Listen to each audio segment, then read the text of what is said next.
लखनऊ में विधायक पल्लवी पटेल ने वाराणसी में हुई दुखद घटना को लेकर प्रेस कॉन्फ्रेंस की। उन्होंने बताया कि 22 अप्रैल को वाराणसी में एक छात्र को उसके स्कूल में दिन दहाड़े गोली मारकर हत्या कर दी गई थी, लेकिन आज तक पुलिस ने इस मामले में कोई ठोस कार्रवाई नहीं की है। पल्लवी पटेल ने आरोप लगाया कि हत्या के आरोपी का प्रधानमंत्री नरेंद्र मोदी से करीबी संबंध है और उसके रसूख के कारण पुलिस बैकफुट पर है। उन्होंने सवाल उठाया कि जब स्कूल के परिसर में एक छात्र की हत्या हुई तो वहां शख्स आया कहां से। पल्लवी पटेल ने बताया कि जब उन्होंने इस मामले में न्याय की मांग के लिए सड़क पर उतरने की कोशिश की तो उन्हें तपती धूप में 3 घंटे तक खड़ा रखा गया। पल्लवी ने इस मामले में सख्त कार्रवाई की मांग की और सरकार से जल्द न्याय देने की अपील की।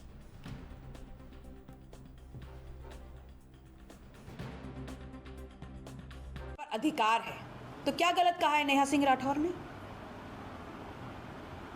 मैडम, पहलगाम में जिस तरीके से आतंकी हमला हुआ, उत्तर प्रदेश की सीमाएं नेपाल से काफ़ी ज़्यादा लगती हैं। नेपाल की सीमाओं पर सतर्कता बढ़ाई गई है और वहाँ पर सीमाओं के जो मदरसे बने हुए हैं उस पर कार्रवाई करने की उम्मीद में है सरकार।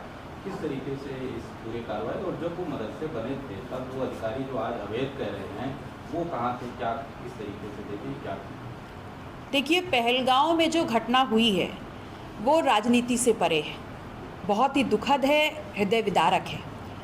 लेकिन इसके साथ साथ मैं ये ज़रूर कह सकती हूँ कि इस देश का 135 करोड़ जो लोग हैं उनके साथ साथ मैं भी सरकार के साथ समर्थन में हूँ और सरकार के पूरे सहयोग में हूँ और उनको अधिकार देती हूँ कि जिसने भी ये आतंकवादी घटना हमारे देश में की है उस पाकिस्तान के खिलाफ आप पूरी मुस्तैदी से एक्शंस लीजिए, हम सब आपके साथ खड़े हैं।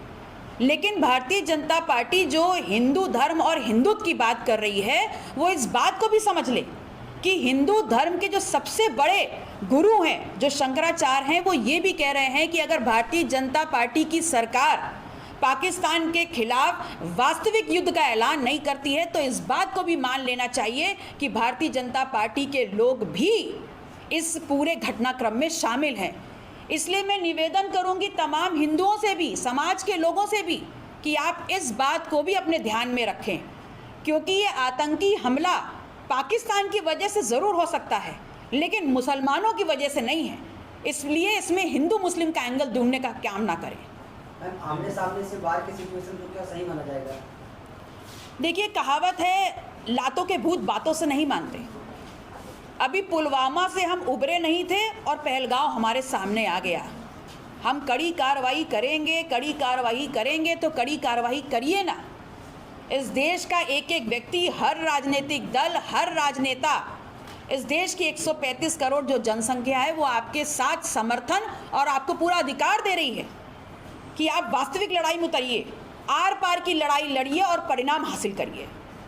सुरक्षा को लेकर आप क्या कहेंगे? जिस तरीके से आतंकवादी सुरक्षा तो गृह मंत्रालय के अंदर में आती है, सुरक्षा को लेकर आप क्या कहेंगे? देखिए, निस्संदेह ये भारतीय जो प्रशासनिक सीमा है उसके अंदर नागरिकों के ऊपर हमला हुआ है और अगर इस देश का नागरिक अपनी सीमा में अपने आप को सुरक्षित महसूस नहीं कर रहा है तो ये एक बहुत बड़ी